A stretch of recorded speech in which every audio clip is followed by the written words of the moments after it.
Hi y'all! I wanted to come talk to you today about my birthday trip to Sydney and all of the incredible bookstores and books that I got while I was there. I am so excited always whenever I travel somewhere new. There's something about going to bookstores in new cities that just tells you a little bit about life there and reflects something about the interest of the people who live there. So I am so excited to say that I got to visit. All of these books come from different neighborhoods, which is so cool. I asked on Instagram if anyone had any Sydney bookstore recommendations, and wonderful Shay of SBK Redacted, who I don't believe is on YouTube, but I'll link her Instagram down below. She also has a Substack, which is worth subscribing to and reading. And she recommended both Sappho books and Kinokuniya. So, those were the first two bookstores that I got to go to the first day that I was in, the first full day that I was in Sydney.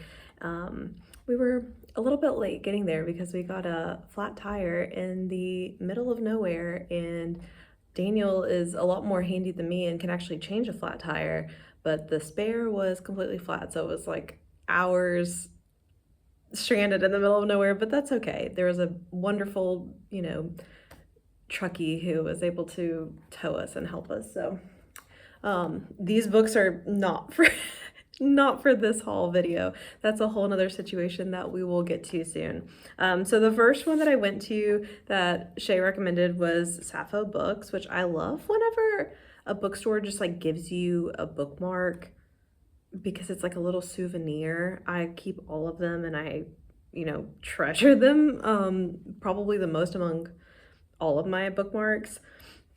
And from there, I got Little Birds by Anais Nin, and this is a groundbreaking erotic writing containing striking revelations of sexuality and women's inner lives. Each of the 13 short stories in Little Birds captures a moment of sexual awakening, recognition, or fulfillment, and reveals the subtle or explicit means by which men and women are aroused. Lust, obsession, fantasy, and desire emerge as central to the human condition, as pure or as complex as any other of its aspects. So I picked this one up. I've never read anything by her before. I love sexy writing. I love a bird, obviously. We are the AV Club. That's, what it's all about. And it just seemed like the right pick.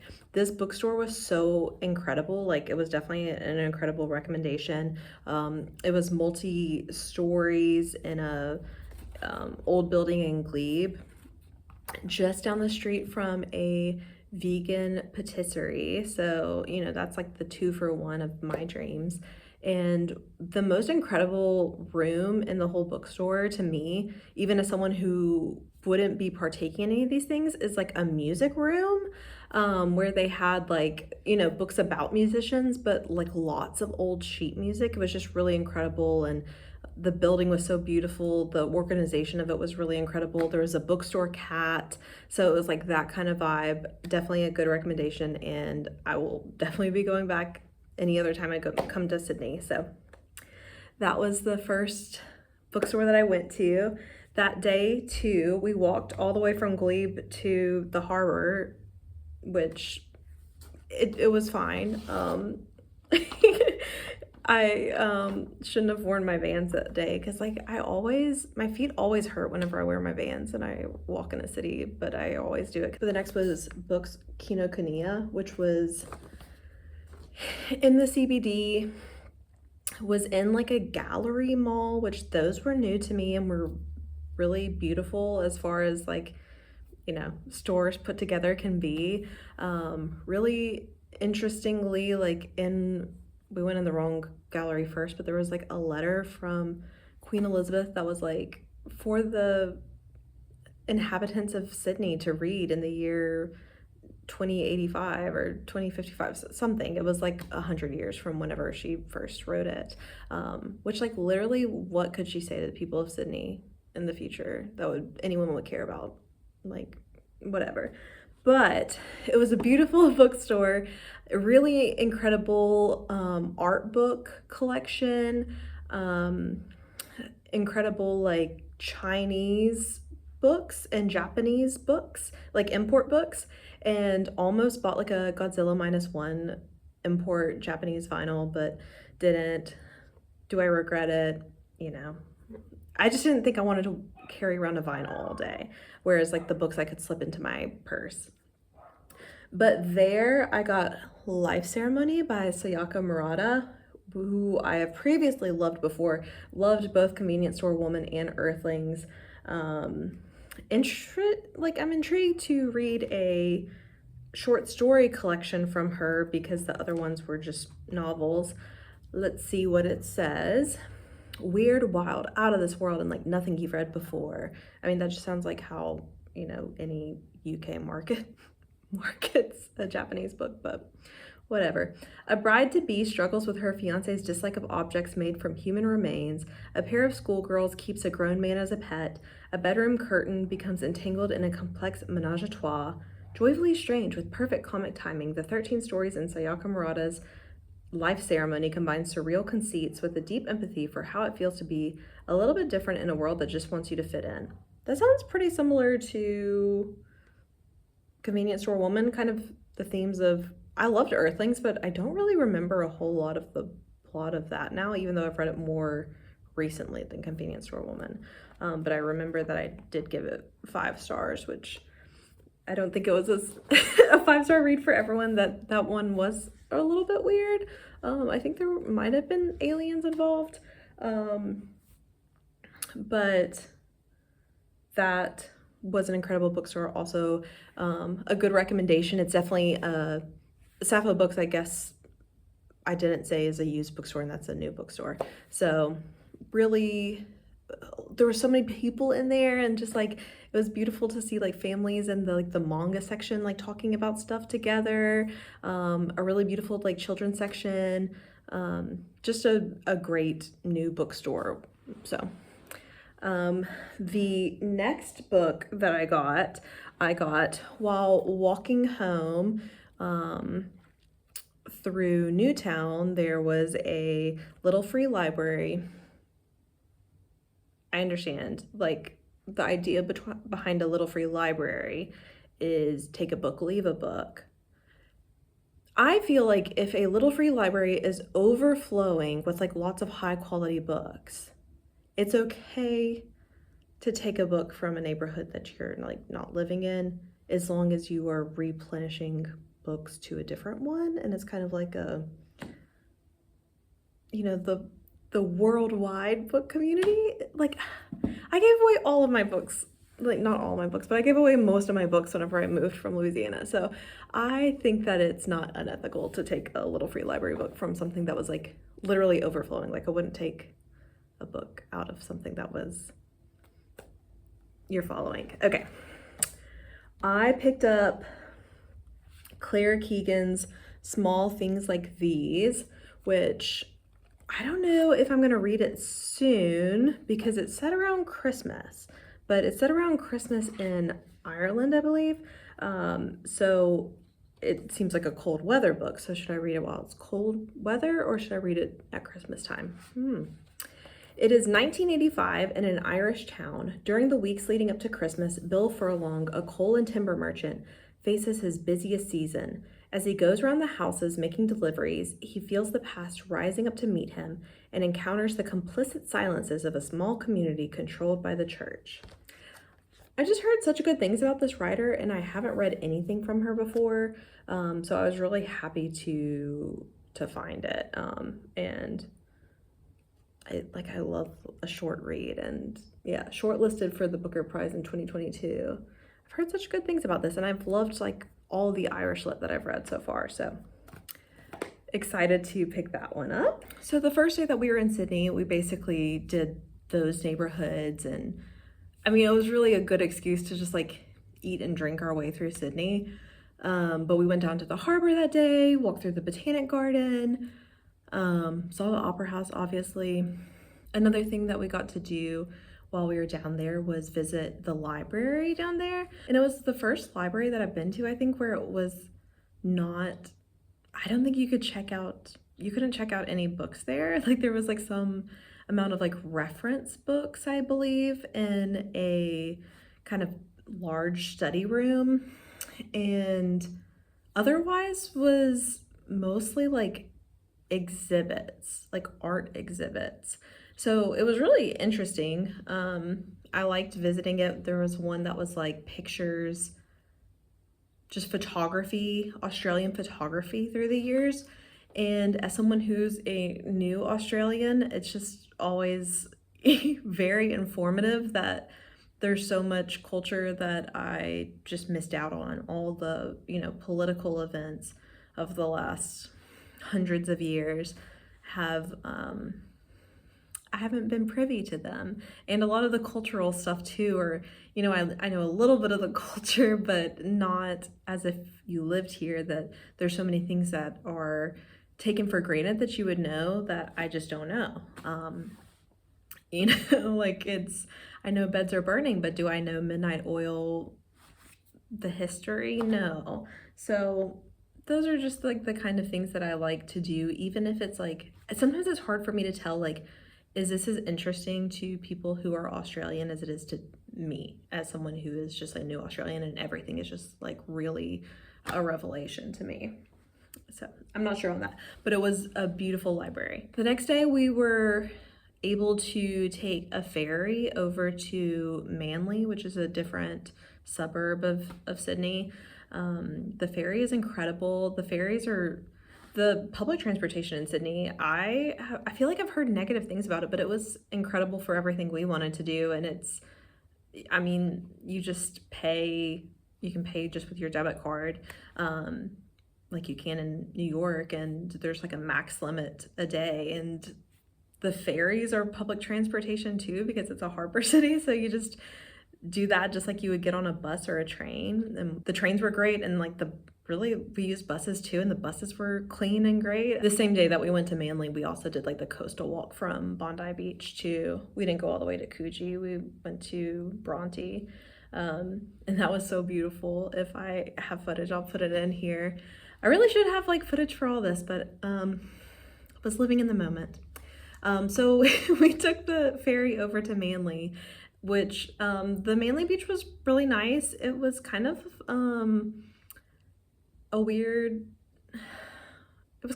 vibe just in Manly in general. Like, it seemed like there should be more going on, and maybe there is where it's not just the area that by the beach where you get off the ferry, but it seems like that's where more stuff would be going on. But it was pretty quiet. One of the funniest stores that I went to in Australia so far was in Manly, which was a hot sauce store.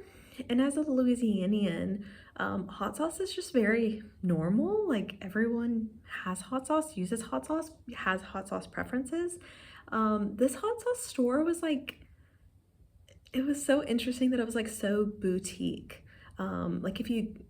This was also frustrating, is like if you go to the grocery store here, the only hot sauce you can buy is like in little mini bottles, which I go through pretty fast.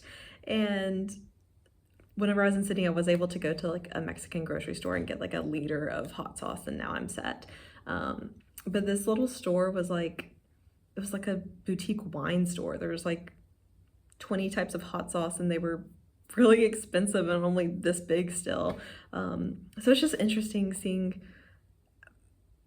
the cultural difference there. But the beautiful thing about Manly was there was a Lifeline store, which is an op shop, which is like in the US like Goodwill. And the whole second floor of this Lifeline was used books, and they were all $2 each, I think, which is like $1.50 American or something like that. And I was able to pick up 2 books there, both of which are like books in law recommendations. So she recently read LMNOP by Mark Dunn, which is about a girl living off the coast of South Carolina, and they're banning the use of certain letters, and the letters are like falling off of like this statue of this man, that's when they disappear from their alphabet and also from this novel, I believe. So I think there's like less letters available in the novel, which I like something that has like an interesting conceit like that. It sounds kind of like The Memory Police um, by Yoko Ogawa, but I believe that Kayla liked this a lot, and also I know that she likes this Emily Wilde series, and so I got the second book from there. And so hopefully I find the first book eventually, but don't really know what this is about other than fairies. And I've been like interested in picking up something that's kind of more soft fantasy, which I actually have one of those in there from a more recent book haul. But I think I'm set on books for a while, so that'll, after I do that book haul, that'll be kind of it for a while. And really, I didn't go to Sydney thinking I would buy a lot of books. Like, I just wanted to check out those recommendations.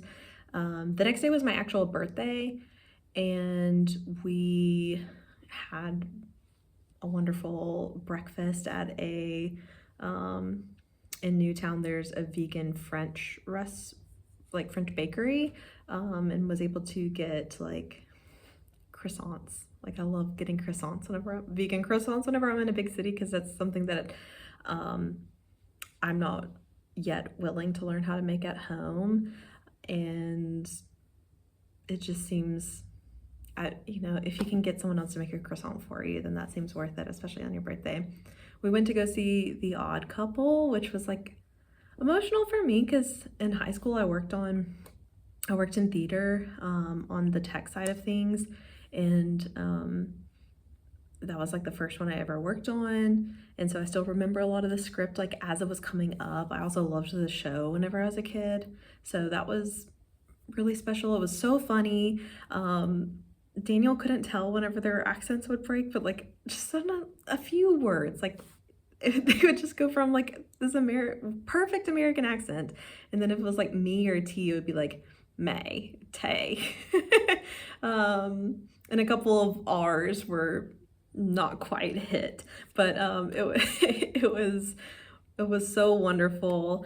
We were able to go out in Newtown that night, and it was this last State of Origin game, and so was able to go to one of the pubs there, and we're not big sports fans, but it was like there was 20 minutes left in the game, and we watched it, and they went from losing to winning in that 20 minutes by a massive lead. And so that was really, the energy was really good there, and that was fun. Went to like some cool bars in Newtown, like Pleasure Club, and then we also went to the Imperial Hotel in Erskineville, which is where Priscilla, Queen of the Desert, was filmed. From, not the whole thing, obviously, they're on the road for most of it, but that was lovely. It was just like an incredible hotel, and I love looking at old buildings, and the old buildings in Australia are beautiful. But the other thing that I did in Newtown my last night in Sydney this time was go to Better Read Than Dead, where I was able to pick up Closer by Dennis Cooper.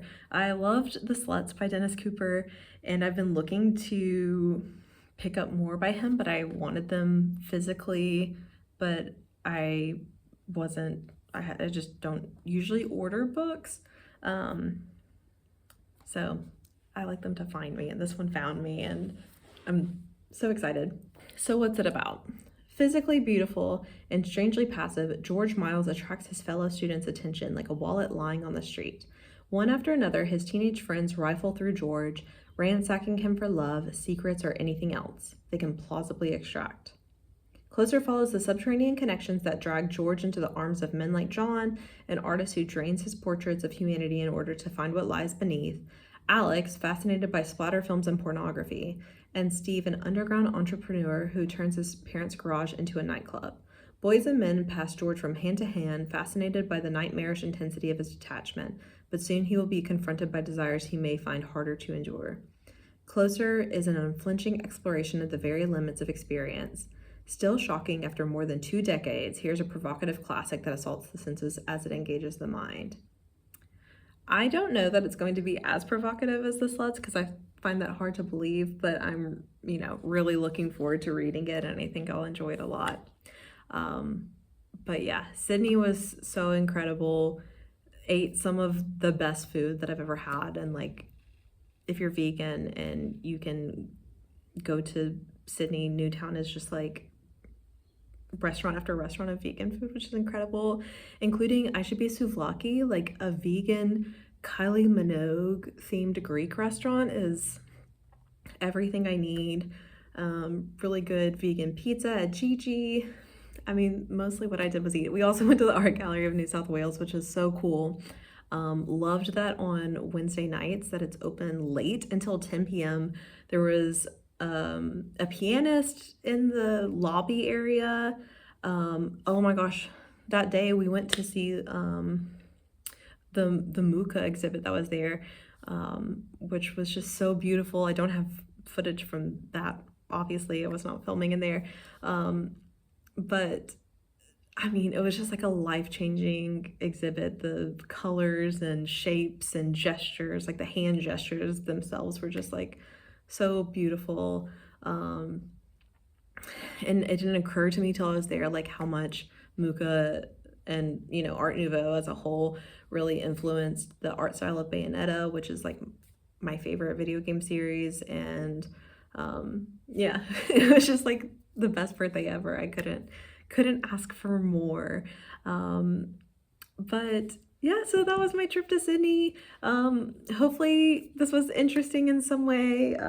So those are the books that I ended up getting. Let me know if you've read any of these. Tell me about like some of the favorite, like your favorite travel bookstore experiences. Like, I don't know if it's different whenever you travel to a bookstore, if there's something that you respect differently about bookstores that you live close by versus ones that you like recommend to people to visit. I don't know if that's a thing or not, like just because I haven't ever lived in a city that has like a multitude of independent bookstores. So I'm so excited to be able to read some of these and those. Like, I'm like trying to like speed through my July TBR now because I have so many new books that I'm really excited to read. So yeah, I'll talk to y'all again soon. Bye.